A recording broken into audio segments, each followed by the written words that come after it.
Please. ഞാൻ പറയുന്നത് നീ കേക്കാത്തെ? എന്തടി, എന്തെങ്കിലും വൃത്തത്തിലാണോ?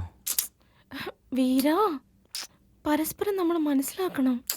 ഇതൊക്കെ ചെയ്താലും നമ്മൾ തമ്മിൽ മനസ്സിലാക്കാൻ കഴിയും. അയ്യോ അതല്ലടാ, അച്ഛൻ. നിന്റെ അച്ഛനെ എത്രയും പെട്ടെന്ന് മുത്തശ്ശനാക്കിയേക്കാം. ഏയ് അത് പിന്നെ നമുക്ക് രണ്ടുപേർക്കും ഇപ്പോ അച്ഛനമ്മയാകാൻ നോക്കാം. അതല്ലടാ, അച്ഛൻ എന്റെ അടുത്ത്. ഞാൻ പറഞ്ഞത് കേൾക്കുമല്ലേ നീ? സ്മൈൽ. നിനക്ക് തീരെ ക്ഷമയില്ലല്ലോ. ഏയ്